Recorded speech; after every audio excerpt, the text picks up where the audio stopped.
বলতেছিলাম কি, দেখবেন যেদিন আমরা ঘরটারে দেখবেন খুব সুন্দর করে সাজায় রাখছি, মানে একদম টিপ টাপ ফিটফাট, সেদিন দেখবেন আপনার ঘরে দূর দূরান্ত থাকা একজন লোকের সন্ধান, মানে কেউ আসবো না, একটা সেলসম্যান অব্দি আইবো না আপনার ঘরে।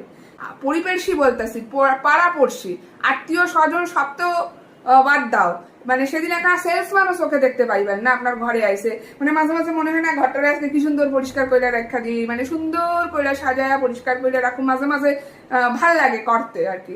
তারপর দেখবেন যেদিন আপনার মন ভালো নাই, কাজ করতে ইচ্ছা করতেছে না, কিছু করেন নাই, মানে ঘরটা একটু এলো থালো পড়ে আছে, সেদিন দেখবেন গোষ্ঠীর, মানে কি বলুম, গোষ্ঠীর লোকজন সব আয়া উপস্থিত হয়েছে সেদিন, মানে বন্ধু বান্ধব যেদিক থেকে, মানে সেদিন ঘরে আর কি তাকাবার মতন জায়গা নেই আর কি, এমন অবস্থা ঘরের আর কি, ছত্রসান হয়ে আছে। সেদিন দেখবেন সব ঘরের মধ্যে উপস্থিত হয়েছে, সে বন্ধু বান্ধব সব আইছে আর কি। তারপরে তারপরে কি করবে বলেন তো? তারপরে আইয়া আপনারা তো দেখবো ঘরের মধ্যে আইয়া তারপর কইব আর কি, বাবা কি বানাই রাখছোস ঘরটারে, কি করছোস, এইগুলা কি? আমি তো আমার ঘরে এই কইরা রাখি, আমি সেই কইরা রাখি, আমি এই আমি সেই, মানে এমন ভাব করবো আর কি।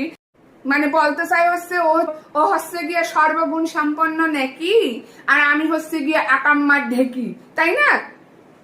যত সব দেখো গিয়ে ঘরের মধ্যে বরেরা আর কি 10টা 5টা কাজের লোক, মানে হাঁকতে যাইবো তাও একজন লোক গিয়া হয়তো সিটকিনি লাগাই দিতেছে বা খুললে দিতেছে, জামা কাপড় দিতেছে, সেই বেলায় কইবো না যে আমার বর আমার পিছনে 4খানা লোক রাখছে, সেইটা কইবো না, শুধু আয়াও এইটাই কইবে কি করছস, কি অবস্থা, এরম ভাবে কেউ থাকে নাকি?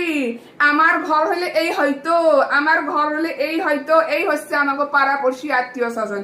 আর সত্যি কথা দেখবেন যেদিন ঘর পরিষ্কার করবেন আপনি একটা লোক দূর দূরান্ত থেকে পাইবেন না, যেদিন ঘর পরিষ্কার থাকবো না গোষ্ঠীর যত, মানে কি বলবো, সবাই ঘরের মধ্যে উপস্থিত হইব।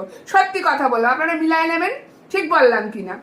জন্যই তো কইলাম ওরা হচ্ছে গিয়া সর্বগুণ সম্পন্না নেকি, আর আমরা হইলাম গিয়া আকাম্মার ঢেকি।